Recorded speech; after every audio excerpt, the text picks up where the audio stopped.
Welcome ටු invest hub. මගේ නම ගිම්හාන් නෙත්රුවන්. අදත් සුපුරුදු ලෙස ඕගොල්ලන්ගේ ලයිෆ් එකේ හොඳ ටර්නින් පොයින්ට් එකක් ගැන කතා කරන්න ලෑස්ති වෙන්නේ. ඔයත් ඔයාගේ ජීවිතේ හොඳ ඉන්වෙස්ට්මන්ට් එකක් බලාපොරොත්තුෙන් ඉන්නවද? එහෙම නැත්නම් ඔයා රැකියාවක නිරත වෙලා ඉන්න ගමන් ඔයාට අමතර ආදායමක් හොයන්න ඕනේද?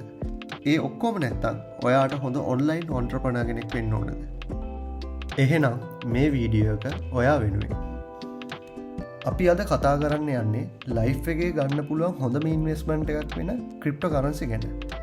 මේ වීඩියෝ එකෙන් ඔයාගේ හිතේ තියෙන ඔක්කොම ගැටලු වලට පිළිතුරු සපයන්න.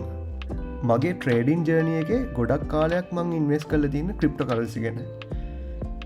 ඒ කියන්නේ මට තියරිටිකල් නොලෙජ් එකක් වගේම ප්‍රැක්ටිකල් නොලෙජ් එකක් තියෙනවා මේ ක්‍රිප්ටෝ කරන්සි සම්බන්ධව. ඇයි ඔයාගේ ලයිෆ් එකේ ක්‍රිප්ටෝ කරන්සි හොඳ ඉන්වෙස්ට්මන්ට් එකක් වෙන්නේ? අපි ඒක ගැන මුලින්ම කතා කරලීමු. අපි අතීතයට ගිහිල්ලා කතා කරනකොට මුලින්ම පැවිදිලා තියෙන්නේ බාණ්ඩු හුමාරු යුගයක්. මේ බාණ්ඩු හුමාරු යුගයේදී විවිධ ගැටලු හා දුෂ්කරතාවන් වලට මුහුණ දෙන්න සිද්ධ වෙලා තියෙනවා. උදාහරණයක් විදියට A සහ B කියලා පුද්ගලයන් දෙන්නෙක් ඉන්නවා. මේ A කියන පුද්ගලයාගේ අතේ තියෙන්නේ හාල්. ඒ වගේම B කියන පුද්ගලයාගේ අතේ තියෙන්නේ වළං. ඒ කියන පුද්ගලයට අවශ්‍ය වෙන වළං ලබා ගන්න. හැබැයි B කියන පුද්ගලයට අවශ්‍ය වෙන්නේ හාල් නෙමෙයි. එයාට අවශ්‍ය වෙන්නේ මස් ලබා ගන්න. එතනදී බාණ්ඩු හුවමාරුවක් සිදු වෙන්නේ නැහැ. මේ නිසා විවිධ ගැටලු වලට මුහුණ දෙන්න වෙනවා Tamanට අවශ්‍ය කරන භාණ්ඩයක් ලබා ගන්න. මේ නිසා බාණ්ඩු හුවමාරු යුගය ඉතාමත් දුෂ්කර වෙලා තියෙනවා. මේ ගැටලුවට පිළියමක් විදියට විවිධ විකාශනයන් සමඟ කාසි හා නෝට්ටු කියන සංකල්පය ආරම්භ වෙලා තියෙනවා. මේ කාසි හා නෝට්ටු වර්තමානය වෙනකොටත් පවතිනවා. නමුත් මේ කාසි හා නෝට්ටු වලත් විවිධ ගැටලු මතුවෙමින් පවතිනවා. ඒ ගැටලු ඔබට සහ මට තිබෙන නිසා තමයි මේ වගේ වීඩියෝ බලන්නත් පෙළඹිලා තියෙන්නේ. මොනවාද මේ ගැටලු? සරලව කිව්වොත් යම්කිසි රටක පවතින විවිධ රජයන් විසින් ගත් ක්‍රියාමාර්ග එහෙම නැත්නම් ප්‍රතිපත්ති නිසා මේ ගැටලුවට මුහුණ දෙන්න සිදු වෙනවා. ඒ වගේම මහමැංකුව විසින් ගත් ප්‍රතිපත්ති නිසාද මේ ගැටලුවට මුහුණ දෙන්න සිදු වෙලා තියෙනවා. මේකට කෙටියෙන්ම කිව්වොත් උද්ධමනය තමයි ප්‍රධානම ගැටලුව. උදාහරණයක් විදියට ගත්තාම 2005 වර්ෂයේදී ඔයාගේ අතේ තියෙනවා රුපියල් 1000ක්. ඒ රුපියල් 1000න් ඔයාට යම්කිසි භාණ්ඩ ප්‍රමාණයක් මිලදී ගන්න පුළුවන්. ඒ රුපියල් 1000ම 2015 වර්ෂයට යන විට ඔයාට භාණ්ඩ මිලදී ගන්න පුළුවන් වෙන්නේ ඊට වඩා ගොඩක් ප්‍රමාණයක් අඩුයි. ඒත් එක්කම 2025 වර්ෂයට එනකොට ඒ රුපියල් 1000න් භාණ්ඩ ලබා ගන්න පුළුවන් වෙන්නේ ඉතාමත් ස්වල්ප ප්‍රමාණයක් තමයි. මෙන්න මේ වගේ ගැටලු නිසා ඔයාලගේ දෛනික ජීවිතයේ විශාල ගැටලු වලට සහ අරුබුදු වලට මුහුණ දීමට සිදු වෙලා තියෙනවා. ඇයි එතකොට ක්‍රිප්ටෝ කරන්සි ඔයාට හොඳ ඉන්වෙස්ට්මන්ට් එකක් කියලා මම කියන්නේ? අපි දැන් ඉන්නේ ඉන්වෙස්ටොපීඩියා කියන වෙබ් අඩවියේ. මේ ඉන්වෙස්ටොපීඩියා වෙබ් අඩවිය නිර්මාණය කරලා තියෙනවා බිට්කොයින් එක හැසිරලා තියෙන ආකාරය. මේ chart එකෙන් පෙන්වන්නේ ඒ හැසිරලා තියෙන ආකාරය. තිරස් අක්ෂයෙන් පෙන්වලා තියෙන වර්ෂය. ඒ වගේම සිරස් අක්ෂයෙන් පැහැදිලිව පෙන්වලා තියෙනවා බිට්කොයින් එකක ඇමරිකානු ඩොලර් අගය. ඒ වගේ මේක පල්ලෙහාට ගියාට පස්සේ බිට්කොයින් එකේ පිළිබඳ තියෙන සම්පූර්ණ හැසිරීම විස්තර කරලා තියෙනවා. බිට්කොයින් එක ආරම්භ වෙලා තියෙන 2009 වර්ෂයේදී. ඒතකොට බිට්කොයින් එකක අගය ඇමරිකානු ඩොලර් බිංදුවක් ලෙස තමයි සටහන් වෙලා තියෙන්නේ. ඒ වගේම 2010 ඔක්තෝබර් 26 වෙනකොට බිට්කොයින් එකක අගය ඇමරිකානු ඩොලර් 710 ඉඳලා 720 දක්වා වර්ධනය වෙලා තියෙනවා. අපි බලමු 2010 වර්ෂයේදී ඇමරිකානු ඩොලර් එකක අගය කොහොමද කියලා. මේ තියෙන ශ්‍රී ලංකා මහ බැංකුවෙන් නිකුත් කරපු විස්තරය. මේකේ 2010 වර්ෂයේදී ඇමරිකානු ඩොලර් එකක අගය ඔක්තෝබර් වෙන විට රුපියල් 111.79ක් ලෙස තමයි සටහන් වෙලා තියෙන්නේ. ඒ වගේම 2013 වර්ෂයේදී බිට්කොයින් එකක අගය ඇමරිකානු ඩොලර් 1000 දක්වා වර්ධනය වෙලා තියෙනවා කියලා තමයි මේක සඳහන් වෙලා තියෙන්නේ. අපි මේක තවත් සරලව තේරුම් ගමු. 2010 ඔක්තෝබර් මාසයේදී බිට්කොයින් එකක අගය ඩොලර් 710ක් ලෙස තමයි සටහන් වෙන්නේ. බිට්කොයින් 10ක් මිලදී ගත්තොතින් ඔයාට වැය කරන්න වෙන මුදල ඩොලර් 1යි. මම ඔයාට කියනවා 2010 ඔක්තෝබර් මාසයේදී බිට්කොයින් 100ක් මිලදී ගන්න කියලා. ඒ කියන්නේ ඔයා වැය කරන මුදල ඩොලර් 10ක්. 2010 ඔක්තෝබර් මාසයේදී මහ බැංකු වාර්තාවලට අනුව ඩොලර එක අගය රුපියල් 113.74ක් ලෙස තමයි සටහන් වෙන්නේ. ඒ කියන්නේ ඔයා යොදවන මුදල රුපියල් 1137.740ක්. 2013 නොවැම්බර් මාසයේදී බිට්කොයින් එකක අගය ඩොලර් 1000ක් ලෙස තමයි සටහන් වෙන්නේ. ඒ කියන්නේ ඔයා 2013 නොවැම්බර් මාසයේදී ඒ මිලදී ගත්ත බිට්කොයින් ප්‍රමාණය විකුණුවතින් ඔයාට හම්බෙන මුදල ඩොලර් ලක්ෂයක් ලෙස තමයි සටහන් වෙන්නේ.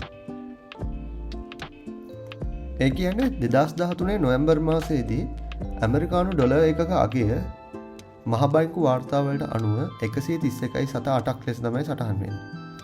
ඒ කියන්නේ ඔයාට සම්පූර්ණ ලාභය රුපියල් 1,31,08,000ක් ලෙස තමයි සටහන් වෙන්නේ. 2010 වර්ෂයේදී ඔයා යොදවපු මුදල 1137.740යි. ඔයාට ලැබෙන ලාභය 2013 වර්ෂයේදී 1,31,08,000යි. ඒ වගේම තමයි ඔයා රැකියාවකට යනවනම් 2010 වර්ෂයේදී ඔයා මාසෙකට රුපියල් ලක්ෂයක් උපයනවනම් ඒ වගේ අවුරුද්දක් අවසානයේ ඒ ලක්ෂය ගානේ මාස 12ක් ඉතුරු කරෝති. අවුරුද්දක් අවසානයේ ඔයාට හම්බෙන සම්පූර්ණ මුදල රුපියල් ලක්ෂ 12යි. මේ ලක්ෂ 12 ඔයා කෑම බීමට, ඊට පස්සේ වාහනවල තෙල් වලට, ප්‍රවාහනයට, ඊට පස්සේ අමතර වියදම් වලට, පාටි වලට, ට්‍රිප් වලට ඒ කිසිම දෙයකට වැය කරන්නේ නැතුව ඔයා අවුරුදු 3ක් ඉතුරු කරෝති. ඔයාට හම්බෙන සම්පූර්ණ මුදල රුපියල් ලක්ෂ 36යි. මේ ලක්ෂ 36 ඔයා අවුරුදු 3ක් පුරාවට ඉතුරු කරපු මුදල. අපි මේක රැකියාවක නියත වෙච්ච පුද්ගලයෙක් සහ ක්‍රිප්ටෝකරන්සි වලට ඉන්වෙස්ට් කරපු පුද්ගලයෙක් අතර සංසන්දනයක් කරලා බලමු. ඔයා රැකියාවකට ගිහිල්ලා අවුරුදු 3ක් සල්ලි ඉතුරු කරොත් ඔයාගේ අතර සම්පූර්ණයෙන්ම ඉතුරු වෙන මුදල රුපියල් ලක්ෂ 36ක්. ඒ වගේම ඔයා ක්‍රිප්ටෝකරන්සි වලට ඉන්වෙස්ට් කළා ඔයා අවුරුදු 3ක් අවසානයේදී උපයන සම්පූර්ණ මුදල රුපියල් 1,31,08,000ක්. ඔයාට දැන් තේරෙනවා ඇති රැකියාවකට ගිහිල්ලා ඉතුරු කරන මුදලයි යම්කිසි විදියකින් ක්‍රිප්ටෝකරන්සි වලට ඉතුරු කළා ඒකට ඉන්වෙස්ට් කළා ඔයා උපයන මුදලයි අතර තියෙන වෙනස. ඔයාම පැහැදිලිව තේරුම් ගනී ක්‍රිප්ටෝකරන්සි වලට ඉන්වෙස්ට් කරන එක කොච්චර වටිනා කියන දෙයක්ද කියන එක. ඔයාට දැන් පේන්නේ ක්‍රිප්ටෝකරන්සි එකේ වර්තමාන අගය. මේ වෙනකොට ක්‍රිප්ටෝකරන්සි එක වර්තමාන අගය USDT ලක්ෂයක් ඉක්මවා ගිහිල්ලා තියෙනවා. මේක පහුගිය දවස් කිහිපෙදී ක්‍රිප්ටෝකරන්සි එකක අගය පහළට වැටීමක් සිදු වුණා. නමුත් මේක සතිය දෙකකට කලින් ක්‍රිප්ටෝකරන්සි එකක අගය ඩොලර් 1,20,000 ඉක්මවා ගිහිල්ලා තිබ්බා.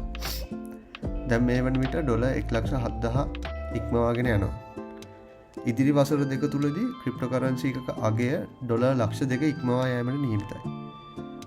2026 වසරේදී මගේ ඇනලයිස් එකට අනුව ක්‍රිප්ටෝකරන්සි එකක අගය ඩොලර් 1,60,000 ඉක්මවා යනවා. ඒ වගේම 2027 වසරේදී ක්‍රිප්ටෝකරන්සි එකක අගය ඩොලර් ලක්ෂ 2 ඉක්මවා යාමට නියමිතයි. කවුද ක්‍රිප්ටෝකරන්සි එක මෙහෙයවන්නේ? එහෙමත් නැත්නම් මෙහෙම කිව්වොත් කවුරු හරි ක්‍රිප්ටෝකරන්සි එක හසුරුවනවද? නැත්නම් ක්‍රිප්ටෝකරන්සි එක තවත් විදිහකින් ගත්තොත් ජාවාරමක්ද? ක්‍රිප්ටෝකරන්සි එක කියන්නේ ඩීසෙන්ට්‍රලයිස් සිස්ටම් එක. මොකක්ද මේ සෙන්ට්‍රලයිස් සහ ඩීසෙන්ට්‍රලයිස් සිස්ටම් එකක් කියන්නේ? සරලවම ගත්තහම සෙන්ට්‍රලයිස් සිස්ටම් එකක් කියන්නේ එක සර්වර් එකක් හරහා පුද්ගලයන් රාශියකට දත්ත බෙදා හැරීම. මේ සෙන්ට්‍රලයිස් සිස්ටම් එකේදී වෙන්න පුළුවන් ගැටලු රාශියක් තියෙනවා. යම් කිසි විදියකින් මේ සෙන්ට්‍රලයිස් සිස්ටම් එකේ, ඒ කියන්නේ මේ සර්වර් එකේ යම් කිසි ගැටලුවක් ඇති වුණොත් එම දත්ත අනිත් පුද්ගලයන් අතර හුවමාරු කර ගැනීමේදී ගැටලු වලට මුහුණ දෙන්න වෙනවා. මේ නිසා සෙන්ට්‍රලයිස් සිස්ටම් එක යම් කිසි විදිහකින් හැකර් කෙනෙක් හැක් කරොත් මේ සිස්ටම් එක සම්පූර්ණයෙන්ම බිඳ වැටෙන්න පුළුවන්. ක්‍රිප්ටෝකරන්සි කියන්නේ ඩීසෙන්ට්‍රලයිස් සිස්ටම් එකක්. එහෙම නැත්නම් කියනවා නම් බ්ලොක් චේන් එකක්. ඒ කියන්නේ ක්‍රිප්ටෝකරන්සි හැදිලා තියෙන්නේ සර්වර්ස් රාශියක් එකට එකතු වෙලා තමයි ක්‍රිප්ටෝකරන්සි නිර්මාණය වෙලා තියෙන්නේ. ඒ කියන්නේ එක සර්වර් එකක් බිඳ වැටුණා කියලා සම්පූර්ණ ජාලයම බිඳ වැටීමක් සිදු වෙන්නේ නැහැ. මේ නිසා තමයි ක්‍රිප්ටෝකරන්සි එක විශේෂ වෙන්නේ. උදාහරණයක් විදිහට ගත්තොත් 2024 වර්ෂය වෙනකොට ක්‍රිප්ටෝකරන්සි යූස් කරන ප්‍රමාණය මිලියන 600ක් දක්වා වර්ධනය වෙලා තියෙනවා. ඒ කියන්නේ යම් කිසි විදියකින් මෙම දත්ත පද්ධතිය හැක් කරනවා නම් අඩුම වශයෙන් මිලියන 300ක්වත් හැක් කිරීමට සිදු වෙනවා. ඒ කියන්නේ ඒක පහසු කාර්යයක් නෙමෙයි. මේ නිසා ක්‍රිප්ටෝකරන්සි කියන්නේ හොඳ සිකියුරිටි සිස්ටම් එකක් තියෙන හොඳ නෙට්වර්ක් සිස්ටම් එකක්. දැන් ඔයාලට ක්‍රිප්ටෝකරන්සි ගැන පැහැදිලි අවබෝධයක් ඇති. එතකොට ඔය ක්‍රිප්ටෝකරන්සි වලට buy and sell කරන්නේ මොන වගේ platform එකක් කරාද? ඒකට platform එකක් තියනවද? නැත්නම් එහෙම නැද්ද? අපි ඒ ගැන කතා කරලා ඉමු. ක්‍රිප්ටෝකරන්සි එක්ස්චේන්ජ් ප්ලැට්ෆෝම් ගැන කතා කරනකොට ලංකාව තුල පාවිච්චි කරන්න පුළුවන් ක්‍රිප්ටෝකරන්සි එක්ස්චේන්ජ් ප්ලැට්ෆෝම් රාශියක් තියෙනවා. ඒ අතරින් පළවෙනියට කතා කරමු Bybit ගැන. අපි Bybit ප්ලැට්ෆෝම් එක ගැන කතා කරනකොට මුලින්ම කතා කරන්න ඕනේ මේක යූසර්ස්ලා කොච්චරක් ඉන්නවද කියලා. මේ Bybit එකේ යූසර්ස්ලා මිලියන 74ක් රෙජිස්ටර්ඩ් වෙලා තියෙනවා. ඒ වගේම ගත්තොත් මේක චාර්ජ් කරන ෆී එක ගැන කතා කරනකොට ස්පොට් ට්‍රේඩින් වලදී 0.01කුත් ෆියුචර් ට්‍රේඩින් වලදී ෆී එකක් විදිහට 0.01කුත් විදිහට චාර්ජ් කරනවා. ඒ වගේම Bybit එක හරහා ක්‍රිප්ටෝකරන්සිස් 2100කට අධික ප්‍රමාණයක් භාවිතා කිරීමට හැකි වෙනවා. ලංකාව තුළ ඩිපොසිට් මෙතඩ් ගැන කතා කරනකොට බැංක් ට්‍රාන්ස්ෆර්, ඒ කියන්නේ P2P transfer, Visa, Mastercard, Apple Pay, Google Pay, ඒ වගේම Samsung Pay හරහා ට්‍රාන්සැක්ෂන් සිදු කරන්න පුළුවන්. මේක key features ගැන කතා කරනකොට spot trading, future, option, earn, ඒ වගේම copy trading සහ trading bots කියන key features වලින් අඩංගුයි. අපි දෙවෙනියට කතා කරන්නේ Binance platform එක ගැන. මේ Binance platform එක රටවල් 180කට අධික ප්‍රමාණයක්, ඒ වගේම මිලියන 270කට අධික ප්‍රමාණයක් registered usersලා ඉන්නවා. ඒ වගේ මේක charging fees ගැන කතා කරනකොට spot trading වලදී 0.01කිනුත් future trading වල 0.02කිනුත් යුක්ත වෙනවා. ඒ වගේම cryptocurrencies 500කට අධික ප්‍රමාණයකිනුත් යුක්තයි. මේක transaction methods ගැන කතා කරනකොට P2P transaction නැත්නම් bank deposit, Visa, Mastercard වලින් යුක්ත වෙනවා. Binance platform එකේ key features ගැන කතා කරනකොට spot trading, margin, future trading, launchpad, copy trading වලින් යුක්තයි. මීට අමතරව platform විදිහට Kraken, OKX, KuCoin, Gate කියන platform තියෙනවා. මම recommend කරන්නේ ලංකාව කෙනෙක්ට Binance app එක සහ Bybit කියන platform එක. ඔයා මේ දකින්නේ ඔයාට invest කරන්න පුළුවන් cryptocurrencies. ඒ කියන්නේ දැන් මේ වෙලාවේ Bitcoin එකකගේ $1,90,000 ඉක්මවා ගිහිල්ලා තියෙනවා. ඔයාට ඒ වගේ දෙයකට ඉන්වෙස්ට් කරන්න ටිකක් අපහසුකමක් තියෙනවා නම් නැත්නම් ඔයාට පුළුවන් Ethereum, ඊට පස්සේ BNB, XRP, Solana, USDC, එහෙම නැත්නම් Tron, Dogecoin, Cardano, Hype කියන මේ වගේ coin විශාල ප්‍රමාණයක් ඔයාලට දැක ගන්න පුළුවන්. ඒ වගේම ඔයාට මම කියන්න ඕනේ cryptocurrency වල invest කරනවා නම් එහෙම නැත්නම් spot trade කරනවා නම් ඔයාගේ අතේ තියෙන මුදලකට spot trade කරන්න පුළුවන්. එහෙම කරන්න spot trading වල අවම මුදලක් තියෙනවා trade එකකට enter වෙන්න.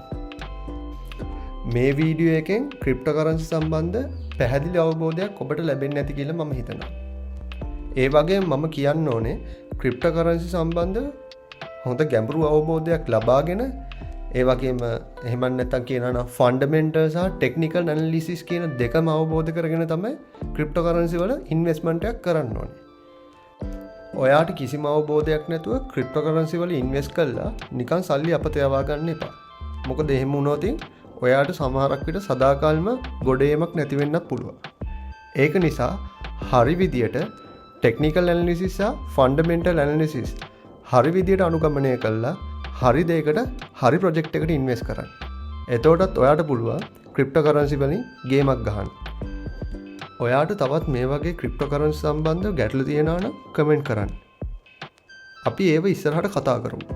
මම මේ YouTube channel එක නිර්මාණය කරේ trading සම්බන්ධව investment ගැන එහෙමත් නැත්නම් business ideas ගැන ඔයගොල්ලොත් එක්ක බෙදා හදා ගන්න. Invest Hub තුලින් ආයෙත් මේ වගේ වීඩියෝස් අරගෙන ඔයාව හම්බෙන්න එන්න. ඔයගොල්ලෝ හැමෝම subscribe කරලා තියාගන්න. එතකොට මේ වගේ අලුත් වීඩියෝස් ඔයගොල්ලන්ට බලන්න පුළුවන් වෙයි. එතකන් thank you.